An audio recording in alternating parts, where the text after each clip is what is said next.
gangguan kesehatan mental bisa berujung pada keputusan yang fatal. Usia 10 Banyak hingga 17 tahun di Indonesia orang memiliki meninggal masalah bunuh diri kesehatan setiap mental. tahunnya. Diponegoro Sudah Semarang ditemukan meninggal diduga bunuh di diri kamar karena kosnya. tak tahan Diduga bunuh mengalami diri karena dibully temuan senior gejala depresi kampus. pada peserta Ada program depresi pendidikan dokter penyebab spesialis bunuh atau diri. Bunuh diri dan depresi sudah hal yang tidak asing lagi di telinga masyarakat. Dalam beberapa tahun terakhir, kasus bunuh diri terus bermunculan sehingga diam-diam tumbuh di sekitar. Banyak orang yang mengira kasus bunuh diri terjadi karena satu alasan yang tunggal.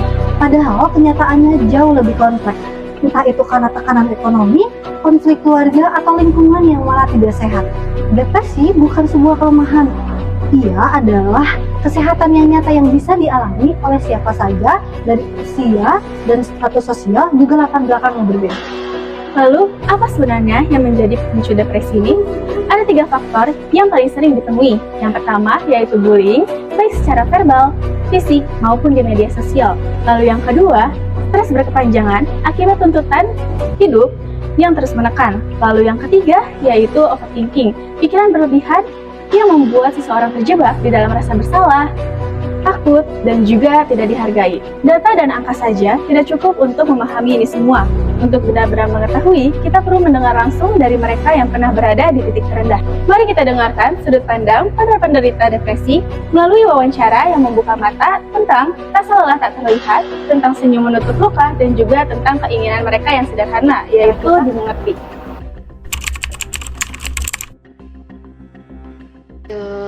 Apa sih, akunya tuh kambuh kayak pokoknya tuh gimana ya ada pikiran buat suicide.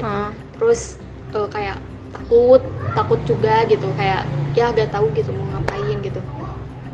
Terus ya udah akhirnya kayak apa sih, disaraninnya dirawat. Terus rata-rata umur yang mengidap si ide percobaan bunuh diri itu berapa sih?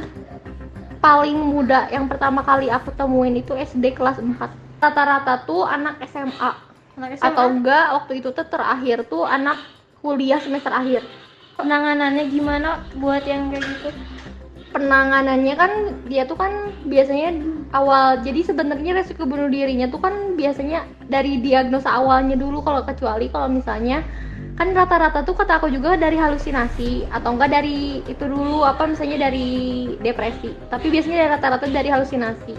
Jadi pertamanya mah dikontrol dulu halusinasinya. Aku pulang dari sana tuh pas pertama kali gitu kan tahun kemarin, kayak buat perjanjian sama mama aku kayak gak bakal kesana lagi gitu, gak bakal dirawat lagi,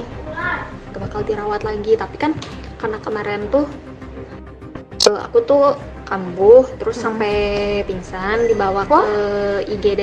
Halo teman-teman, jadi sekarang kita udah menemukan salah satu orang tua dan kita ingin menanyakan respon mereka tentang mahasiswa yang ingin mengakhiri hidupnya melalui bunuh diri. Bagaimana tanggapan itu? Dengan maraknya kasus bunuh diri di kaum Gen Z ini sebenarnya sangat mengkhawatirkan dan menyedihkan. Barangkali kita sebagai orang tua harus lebih peduli dan menjadi pendengar yang baik buat anak-anak kita yang Gen Z. Dan jangan lupa juga kita edukasi ke anak-anak bila menghadapi kesulitan dan lain sebagainya harus berani berbicara ke pihak orang tua.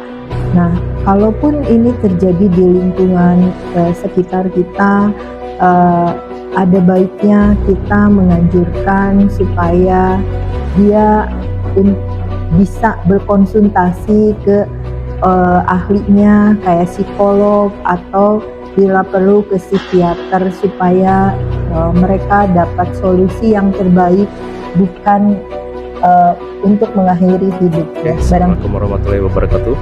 Di sini saya Albertus Kurniawan ingin menanggapi mengenai kasus bunuh diri yang menyangkut dari generasi Z yang sekarang ini ya, yang sedang marak-maraknya gitu.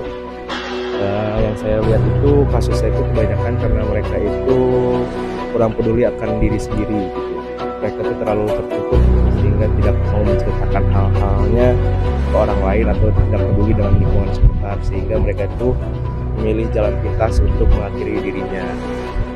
Ya, cukup disayangkan lah ya Gen Z kali-kali ini yang mengakhiri hidupnya demi menuntaskan segala masalahnya gitu.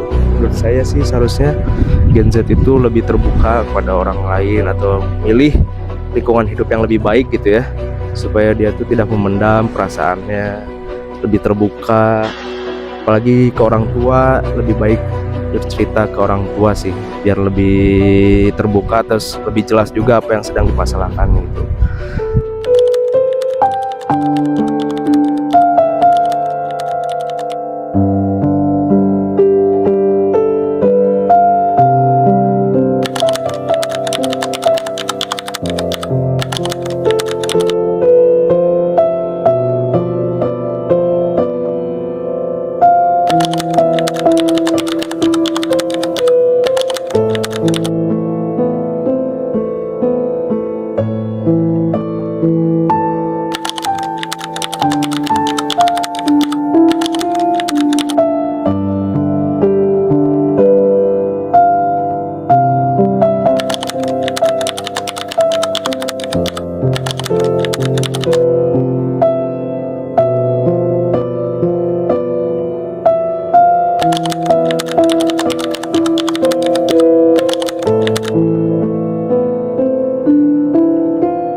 Bunuh diri itu bukan jalan keluar dari rasa sakit, tapi orang yang depresi itu bukan butuh penghakiman, tapi lingkungan yang positif dan dukungan yang positif dari lingkungan.